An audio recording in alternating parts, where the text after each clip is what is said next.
Hey, greetings everyone. I wanted to talk to y'all today about sleep paralysis. So I figured, okay, yes, I do have some experience with that. Well, I'd say a lot of experience with that. And I'd like to, just talk about that in other areas in regards to the dark side of spirituality. Now, because this subject matter is long, I'm probably going to break this video down into probably many parts instead of making this video all 10, 15, 20 minutes long, because there's so much to talk about. So I've got to kind of like summarize it, and I may have to break it down into parts. So bear with me.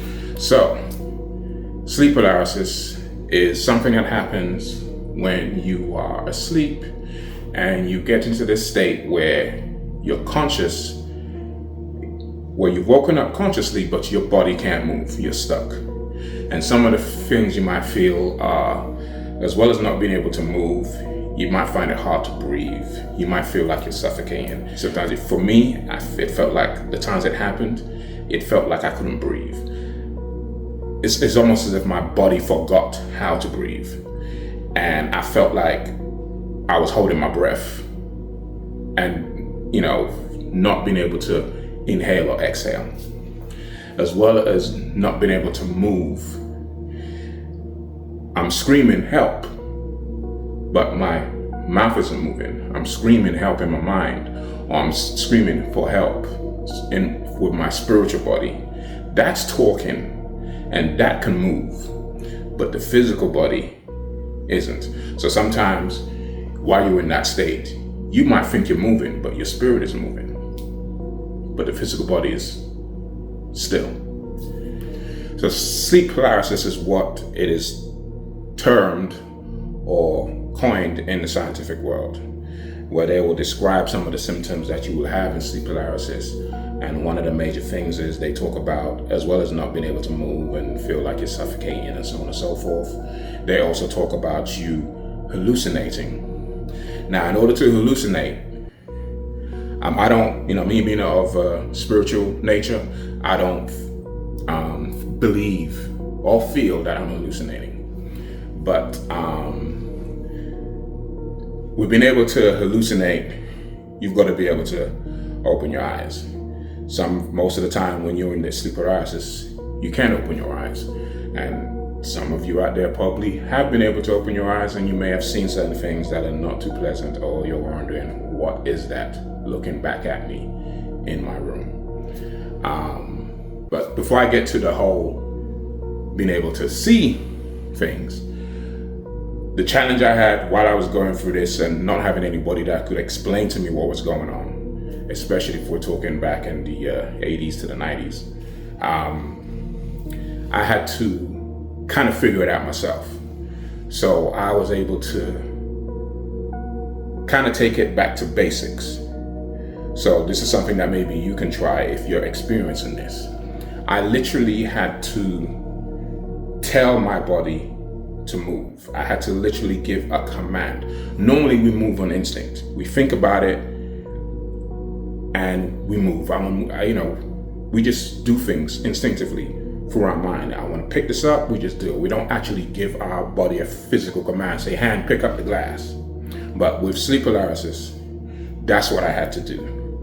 When I was stuck and when I couldn't move, I would tell my hand to move. I would literally say in my mind, hand, move.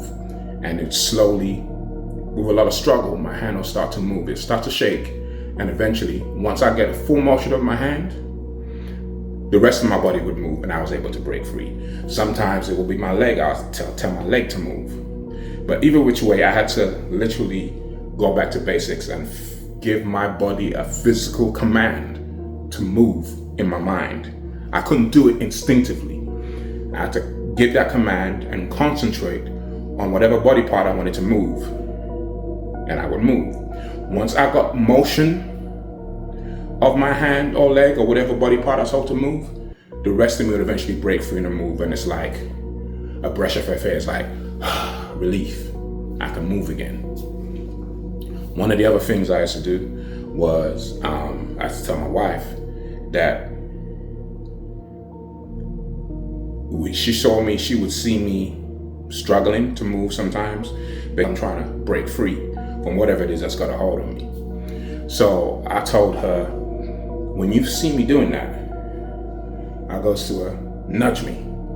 And with her touching me and moving me, whatever it was I was holding me would release, and I was able to move. So I was like, okay, that's interesting.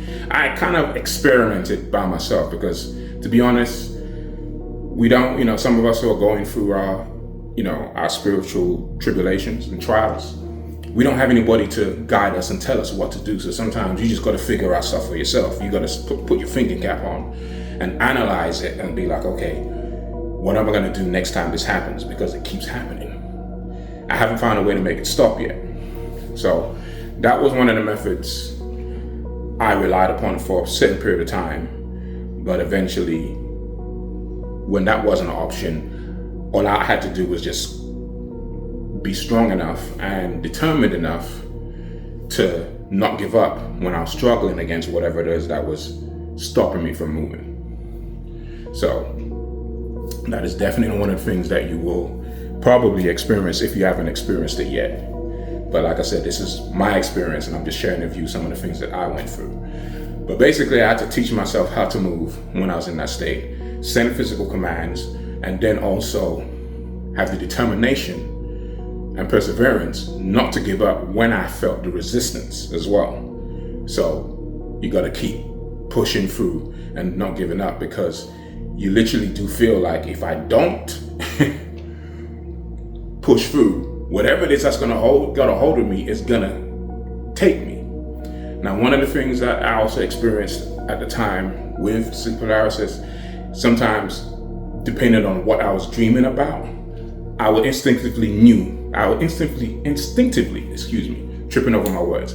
I instinctively knew what was going to happen. So one of the telltale signs of sleep paralysis for me in my dreams was I'd be somewhere, I'd be dealing with some type of antagonist, and there would be this area where there's just pure darkness. It could be a room, it could be a cave, it could just be somewhere where there's no light in there whatsoever. And whenever I stepped into that area where there was darkness, boom, I would feel myself, I can't move.